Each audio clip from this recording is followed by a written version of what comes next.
Salom, qadrli do'stlar. Bugun men sizlar bilan juda ham muhim, hayotiy zarur bo'lgan bir mavzuda suhbatlashmoqchiman. Bu ma'lumotlar shifoxonaga boradigan, umuman olganda. Tibbiyot muassasalariga murojaat qiladigan har bir inson uchun suv va havodek zarur. Agar siz hozirda sog'lom bo'lsangiz ham, bu videoni oxirigacha ko'rishingizni qat'iy tavsiya qilaman. Chunki hech kim ertangi kundan kafolat bera olmaydi. Va bu bilimlar bir kun kelib sizning yoki yaqinlaringizning hayotini saqlab qolishi mumkin. Shifoxonaga borganingizda nimani bilishingiz kerak, qanday huquqlaringiz bor? Nimalarga e'tibor berish lozim? Bularning barchasi haqida atroflicha to'xtalib o'taman. Shu sababli iltimos, hoziroq kanalimga obuna bo'lib, videoga like bosishni unutmang. Chunki bu ma'lumotlar chinakamiga har bir kishiga kerak. Sog'liqni saqlash tizimi bu doimiy o'zgarishda bo'lgan murakkab mexanizm. Oldinlari shifoxonaga borish juda oddiy jarayondek tuyulardi. Ko'pchilikning tasavvurida kasal bo'ldingizmi, poliklinika yoki shifoxonaga kelasiz. Navbatda turasiz, shifokor ko'rigidan o'tib davolanib ketasiz. Ko'pincha bepul deb hisoblangan tibbiy xizmatlar uchun ham qo'lga yoki konvertda biror narsa berish odat tusiga kirgan edi. Davlat muassasalarida bepul bo'lsa ham ba'zi tibbiy asboblar, dori-darmonlar yoki oddiygina bandaj uchun ham pul to'lashga to'g'ri kelardi. Bu holat ko'plab tushunmovchiliklar va noroziliklarga sabab bo'lardi. Odamlar o'z huquqlarini to'liq bilmasdi, kimga murojaat qilishni, qayerdan yordam so'rashni tushunmasdi. Qisqasi, tizim shaffof emasdi va ko'plab savollar ochiq qolardi, ammo bugun vaziyat tubdan o'zgardi. So'nggi yillarda sog'liqni saqlash tizimida juda katta o'zgarishlar, islohotlar amalga oshirilmoqda. Raqamlashtirish, elektron tizimlar, tibbiy sug'urta, yangi xizmat ko'rsatish standartlari joriy etilmoqda.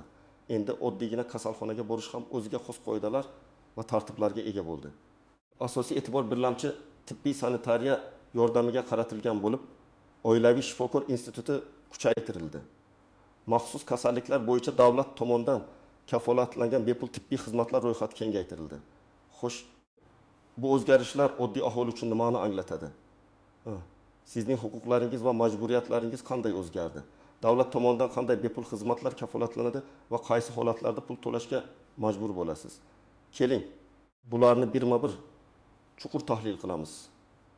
Keling, avvalo siz shifoxonaga borganingizda bilishingiz shart bo'lgan eng muhim jihatlarga to'xtalib o'tsak. Bu nafaqat sizning moliyaviy holatingizni himoya qiladi, balki davolanish jarayonining samaradorligini ham oshiradi. Kimlar xavotir olish kerak? Kimlar esa nisbatan xotirjam bo'lishi mumkin? Birinchidan, har bir fuqaroning bepul tibbiy yordam olishga bo'lgan konstitutsiyaviy huquqi bor. Ammo bu bepul degani, hamma narsa bepul degani emas. Bu yerda asosiy tafovut shundaki, davlat tomonidan kafolatlangan bepul tibbiy xizmatlar ro'yxati mavjud. Bu ro'yxatga shoshilinch yordam, tez yordam chaqiruv va birinchi tibbiy yordam, birlamchi tibbiy sanitariya yordami, poliklinikadagi oilaviy shifokor ko'rigi, ayrim diagnostika tahlillari, yuqumli kasalliklarni davolash, onalik va bolalikni muhofaza qilish, homiladorlikni kuzatish, tug'ruq bolalar emlashlari kabi xizmatlar kiradi. Bu ro'yxatni Sog'liqni saqlash vazirligining rasmiy veb-saytida yoki mahalliy poliklinikalarning ma'lumot stendlaridan topishingiz mumkin. Masalaning ikkinchi muhim jihati yo'llanma yoki daviya tizimi. Avvallari shifoxonaga to'g'ridan-to'g'ri boraverish mumkin edi. Ammo hozirda ko'plab ixtisoslashtirilgan tibbiy xizmatlar va kasalxonaga yotqizishlar uchun avval oilaviy shifokoringizdan yo'llanma olish talab qilinadi. Bu tizim ortiqcha yuklanmani kamaytirish, bemorni to'g'ri mutaxassisga yo'naltirish va mablag'larni samarali ishlatish maqsadida joriy etilgan. Keling, buni bir nechta real hayotiy misollar orqali tushuntiraylik. Misollik. Surunkali kasallikka chalingan bemor. Faraz qilaylik, ertan yoshli Gulnora opa uzoq yillardan beri qandli diabet bilan kasallangan. Uning ahvoli muntazam ravishda nazorat qilinishi va dori-darmonlarni qabul qilish kerak. Ilgari u har oy maxsus endokrinologga borish uchun pul to'lar, ba'zida navbatda uzoq turardi. Endi esa Gulnora opa o'zining mahalliy poliklinikasidagi oilaviy shifokoriga murojaat qiladi. Oilaviy shifokor uning umumiy ahvolini tekshiradi. Qon tahlilini topshirishga yo'llanma beradi. Agar ahvoli jiddiy bo'lsa yoki murakkab maslahat talab qilinsa, oilaviy shifokor unga davlat tomonidan belgilangan bepul yoki imtiyozli asosda ixtisoslashtirilgan endokrinolog qabuliga yoki kasalxonaga yotqizish uchun yo'llanma berish shart. Bu yo'llanma bilan Gulnora opa bepul yoki subsidiya qilingan asosda tegishli xizmatni olishi mumkin. Agar u yo'llanmasiz to'g'ridan-to'g'ri ixtisoslashgan markazga borsa, xizmat pullik bo'lishi ehtimoli juda yuqori. Shu yerda bir muhim raqam. O'zbekistonda surunkali kasalliklar bo'yicha dori-darmonlar bilan ta'minlash dasturi mavjud bo'lib, davlat ularni ma'lum ro'yxat bo'yicha bepul berishni kafolatlaydi. Bu dori-darmonlar ham oilaviy shifokorning retsepti va yo'llanmasi asosida beriladi. Misol, ikki shoshilinch tibbiy yordam, tez yordam. Tasavvur qiling, sizning yaqinlaringizdan biri to'satdan yurak xuruji yoki insult bilan kasallangan. Bu holatda siz zudlik bilan 103 raqamiga qo'ng'iroq qilasiz. Tez yordam xizmati bepul. U sizning yashash joyingiz, fuqaroligingiz yoki tibbiy sug'urtangiz borligidan qat'i nazar barcha fuqarolarga shoshilinch yordam ko'rsatishga majbur. Tez yordam brigadasi yetib kelib, birinchi yordamni ko'rsatadi va kerak bo'lsa, sizni eng yaqin davlat shifoxonasining shoshilinch qabul bo'limiga olib boradi.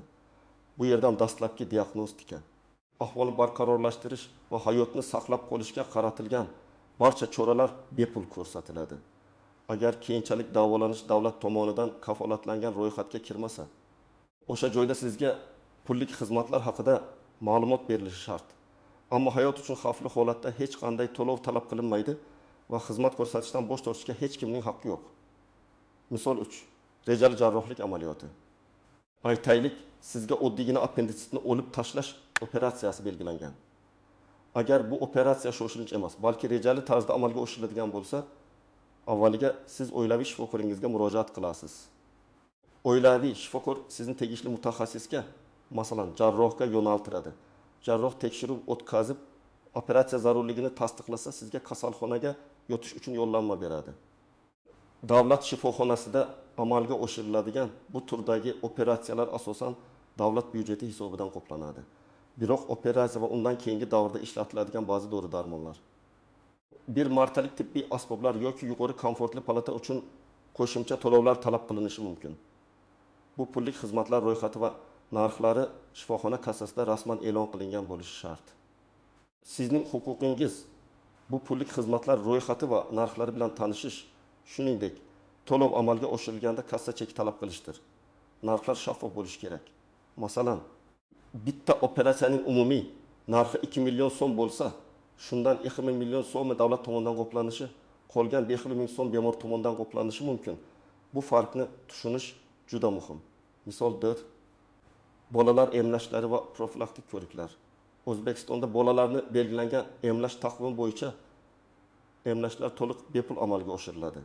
Bu milliy immunizatsiya dasturining bir qismi bo'lib, har bir bola ushbu huquqdan foydalanishi kerak. Shuningdek, bolalarning muntazam profilaktik ko'riklari, masalan, maktabga qabul qilishdan oldingi ko'rik ham bepul. Bu xizmatlar uchun hech qanday to'lov talab qilinishi mumkin emas. Agar sizdan pul talab qilinsa, bu qonunbuzarlik hisoblanadi. 2023 yil ma'lumotlariga ko'ra, O'zbekistonda 12 ta yuqumli kasallikka qarshi emlashlar milliy taqvimga kiritilgan bo'lib, ular davlat hisobidan bepul. Misol 5. Elektron sog'liqni saqlash tizimi.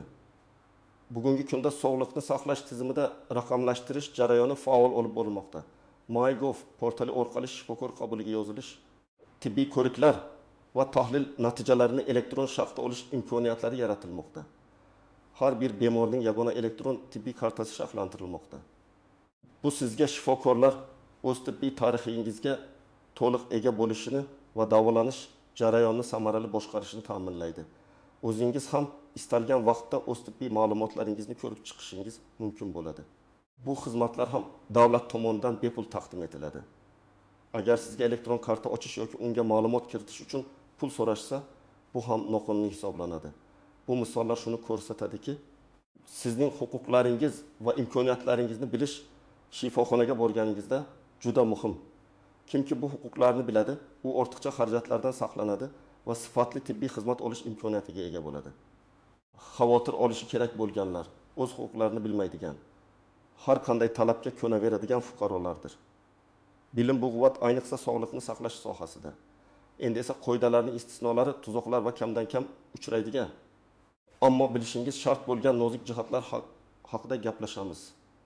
Bu ma'lumotlar sizni kutilmagan vaziyatlardan himoya qiladi va sizga to'g'ri qaror qabul qilishga yordam beradi. Birinchidan, noqonuniy to'lovlar masalasi. Afsuski, Bugungi kunda ham ba'zi tibbiyot xodimlari davlat tomonidan kafolatlangan bepul xizmatlar uchun yoki shunchaki tezroq xizmat ko'rsatish evaziga pul talab qilish holatlari uchrab turadi. Bunday holatlarda nima qilish kerak? Aslida sizdan hech kim naqd pul so'rashga haqli emas, ayniqsa kassa orqali rasmiy to'lovsiz. Agar sizdan norasmiy ravishda pul talab qilinayotgan bo'lsa, birinchi navbatda bu qonunbuzarlik ekanligini anglab yeting. Siz bu haqda shifoxona ma'muriyatiga, bosh shifokor, bosh hamshira, Sog'liqni saqlash vazirligining ishonch telefoniga yoki prokuraturaga murojaat qilishingiz mumkin. Murojaat qilayotganda iloji bo'lsa, dalillarni masalan, telefoningizga yozib olish, guvohlar taqdim etish tavsiya etiladi.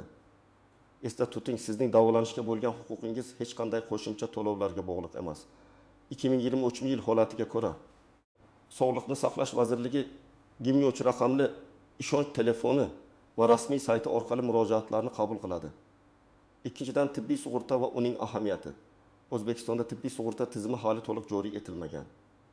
Ammo uning pilot loyihalari ba'zi hududlarda, masalan, Sirdaryo viloyatida sinovdan o'tkazilmoqda.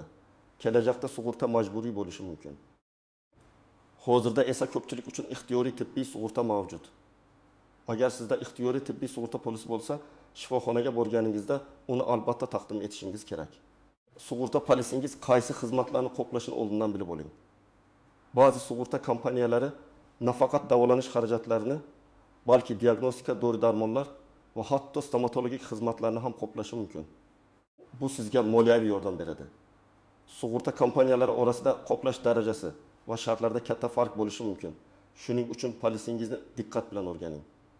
Uchinchidan, tibbiy xato va uning oqibatlari. Har qanday murakkab kasbda bo'lgani kabi, tibbiyotda ham xatolar yuz berishi mumkin. Agar siz shifokorning noto'g'ri harakatlari yoki beparvoligi tufayli sog'lig'ingizga zarar yetganini his qilsangiz, sizning huquqlaringiz bor. Birinchi navbatda bu holatni shifoxona ma'muriyatiga yozma ravishda bildiring. Ariza nusxasini o'zingizda saqlang. Agar ma'muriyat choralar ko'rmasa, Sog'liqni saqlash vazirligi yoki sudga murojaat qilish huquqingiz mavjud. Tibbiy xatoni isbotlash qiyin jarayon bo'lishi mumkin.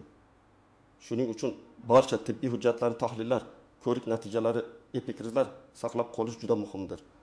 Mustaqil tibbiy ekspertiza o'tkazish ham talab qilinishi mumkin. 4-dan, shifokorning xizmat ko'rsatishdan bosh tortishi. Shifokor ma'lum holatlarda xizmat ko'rsatishdan bosh tortishi mumkin, lekin bunga qat'iy qoidalar bor. Masalan, agar u ushbu kasallik bo'yicha mutaxassis bo'lmasa yoki bemorning holati uning mutaxassislik doirasiga kirmasa, u boshqa shifokorga yo'naltirish kerak. Agar bemor agressiv harakat qilsa, tibbiyot xodimlariga tahdid solsa, shifokor xizmat ko'rsatishdan bosh tortishi mumkin. Biroq shifokor hech qachon bemorni uning millati, dini, ijtimoiy kelib chiqishi yoki pul to'lash imkoniyati yo'qligi sababli davolashdan bosh tortishga haqli emas. Ayniqsa hayot uchun xavfli holatlarda shoshilinch yordam ko'rsatishdan bosh tortish jinoiy javobgarlikka sabab bo'ladi. Agar sizga asossiz ravishda xizmat ko'rsatishdan bosh tortilsa, yuqorida aytilgan shikoyat mexanizmlaridan foydalaning. 5-dan, shaxsiy ma'lumotlarning maxfiyligi. Har bir bemorning sog'lig'i haqidagi ma'lumotlar maxfiy hisoblanadi. Shifokorlar va tibbiyot xodimlari bemorning ruxsatisiz bu ma'lumotlarni hech kimga oshkor qilishga haqli emaslar. Agar sizning tibbiy ma'lumotlaringiz sizning ruxsatingizsiz 3-shaxslarga berilgan bo'lsa, bu ham qonunbuzarlik hisoblanadi. Siz bu holat yuzasidan shikoyat qilishingiz mumkin. Bu ayniqsa elektron sog'liqni saqlash tizimi joriy etilayotgan paytda juda muhim. Sizning elektron tibbiy kartangizdagi ma'lumotlarning himoyasi qonun bilan kafolatlangan. 6-dan, xususiy klinikalarning o'rni. So'nggi yillarda xususiy klinikalar soni keskin ortdi. Ular ko'pincha yuqori sifatli xizmat, zamonaviy uskunalar va qulay sharoitlarni taklif qiladi. Ammo ularning xizmatlari to'liq pullik va narxlar davlat klinikalariga nisbatan ancha yuqori bo'lishi mumkin.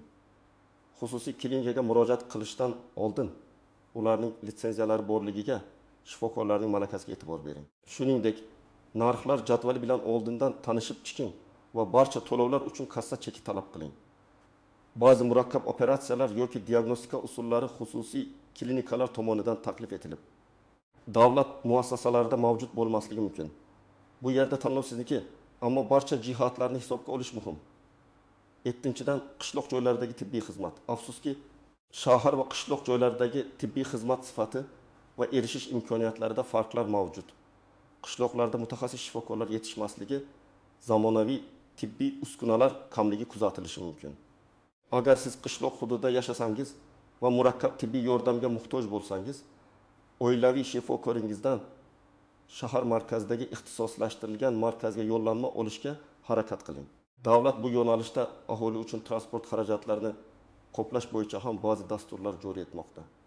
Masalan, 2022 yildan boshlab ayrim ijtimoiy himoyaga muhtoj qatlamlarga sanatoriy kurortga borish yoki ixtisoslashgan tibbiy markazlarga borish uchun yo'l xarajatlari qisman qoplab beriladi.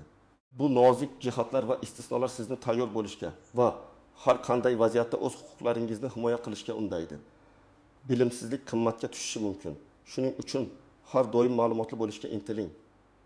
Xo'sh, yuqorida aytib o'tilgan ma'lumotlarni inobatga olgan holda shifoxonaga borganda nima qilish kerak, qaysi qadamlarni bosish lozim?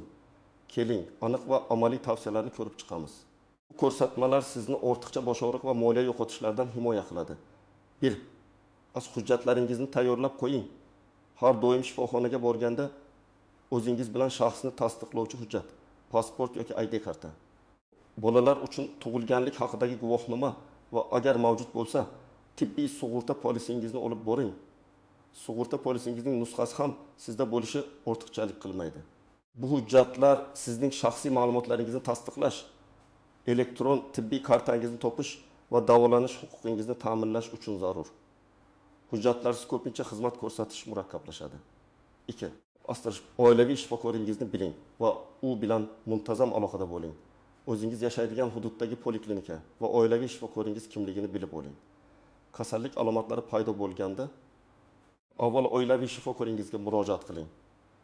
U sizni tekshiradi, dastlabki diagnostikani o'tkazadi va kerak bo'lsa mutaxassis shifokorga yoki kasalxonaga yo'llanma beradi. Yo'llanmasiz ixtisoslashtirilgan shifoxonaga borish ko'pincha pullik xizmatlarga olib keladi. Oilaviy shifokoringiz sizning tibbiy tarixingizni eng yaxshi biladigan inson bo'ladi. Hozirda har 1000 nafar aholiga bittadan oilaviy shifokor to'g'ri kelishi lozim degan me'yor mavjud. O'qtis yo'llanma, daviya talab qiling. Agar sizga ixtisoslashtirilgan tibbiy yordam, ya'ni tor doiradagi mutaxassis ko'rigi, tahlillar yoki kasalxonaga yotqizish zarur bo'lsa, oilaviy shifokoringizdan tegishli yo'llanma olishni unutmang. Yo'llanmada aniq qaysi turdagi xizmatga ehtiyojingiz borligi, tashxis va boshqa muhim ma'lumotlar ko'rsatilgan bo'lishi kerak. Bu hujjat sizning davlat tomonidan kafolatlangan bepul yoki imtiyozli xizmatlardan foydalanish huquqingizni tasdiqlaydi. 4. Asterisk narxlar ro'yxati bilan tanishib chiqing va kassa chekini talab qiling. Agar sizga pullik tibbiy xizmat taklif etilsa, shifoxona kassasidagi rasmiy narxlar ro'yxati bilan tanishib chiqing. Har bir xizmat uchun to'lovni faqat kassa orqali amalga oshiring va kassa chekini albatta talab qiling. Chekni davolanish tugaguncha saqlab qo'ying. Bu sizni noqonuniy to'lovlardan himoya qiladi va agar bahsli vaziyat yuzaga kelsa, sizning qo'lingizda dalil bo'ladi. Xizmat narxi haqida savollar tug'ilsa, kassa xodimdan yoki shifoxona ma'muriyatidan tushuntirish talab qilishga haqqingiz bor. 5. Asliq savollar berishdan cho'chmang. Sizning sog'lig'ingiz haqida gap ketganda savollar berishdan hech qachon uyalmang. Shifokordan kasalligingiz haqida davolash usullari, mumkin bo'lgan yo'l ta'sirlari, tahlil natijalari va prognoz haqida to'liq ma'lumot olishga haqqingiz bor. Agar tushunmasangiz, yana so'rang, aniqlik kiritishni talab qiling. Sizning roziligingizsiz hech qanday tibbiy muolaja amalga oshirilmasligi kerak va sizning roziligingiz ongli va to'liq ma'lumotga asoslangan bo'lishi lozim. 6. Tibbiy hujjatlarning nusxalarini saqlang. Agar imkoniyatingiz bo'lsa, sizga berilgan barcha tibbiy hujjatlarning tahlil natijalari, uziy xulosalari, shifokor maslahatlari, epikrizlar nusxalarini yoki elektron ko'rinishini saqlab qoling. Bu sizga o'z sog'lig'ingizni kuzatish, boshqa shifokorga murojaat qilishda kerakli ma'lumotlarni taqdim etish va kelajakda yuzaga kelishi mumkin bo'lgan bahsli vaziyatlarda dalil sifatida foydalanish uchun yordam beradi. 7. Shikoyat qilish mexanizmlarini biling. Agar sizning huquqlaringiz buzilganini his qilsangiz, tibbiy xizmat sifatidan norozi bo'lsangiz yoki noqonuniy to'lov talab qilinsa, jim turmang. Shifoxona bosh shifokori nomiga yozma ariza bilan murojaat qiling. Agar bu natija bermasa, Sog'liqni saqlash vazirligining ishonch telefoniga odatda 1023 qo'ng'iroq qiling yoki uning rasmiy veb-sayti orqali elektron murojaat yuboring. O'zbekiston Respublikasi Prezidentining virtual qabulxonasi PM. Gov.uz ham bunday murojaatlarni qabul qiladi. Har bir murojaatingiz qayd etilganiga va unga javob berilganiga ishonch hosil qiling. 8 elektron xizmatlardan foydalaning. MyGov yagona interaktiv davlat xizmatlari portali orqali shifokor qabuliga onlayn yozilish, tibbiy ma'lumotlaringizni ko'rish imkoniyatlaridan faol foydalaning. Bu sizga vaqtni tejash va tibbiy jarayonlarni shaffoflashtirishga yordam beradi. Bu oddiy, ammo juda muhim tavsiyalarga amal qilsangiz, sizning shifoxonaga tashrifingiz ancha samarali va asabiyliksiz o'tadi. Unutmang, sizning sog'lig'ingiz sizning asosiy boyligingizdir va unga ehtiyotkorlik bilan munosabatda bo'lishga haqqingiz bor. Aziz do'stlar, bugun men sizlar bilan shifoxonaga borganingizda bilishingiz shart bo'lgan eng muhim jihatlar, huquqlar va amaliy qadamlar haqida atroflicha gaplashdim. Umid qilamanki, bu ma'lumotlar siz uchun juda foydali bo'ldi va hayotingizda kerakli joyda qo'l keladi. Sog'liqni saqlash tizimi doimiy ravishda takomillashib bormoqda va bu o'zgarishlardan xabardor bo'lish har birimizning vazifamizdir. O'zingizni himoya qilishni, o'z huquqlaringizni bilishni va ulardan foydalanishni o'rganing. Bu nafaqat sizning shaxsiy manfaatlariga xizmat qiladi, balki tizimning shaffofligini oshirishga ham yordam beradi. Sizning sog'lig'ingiz sizning qo'lingizda. Unutmang, bilim bu kuch, ayniqsa tibbiyot masalalarida. Endi esa sizdan kichik bir iltimos.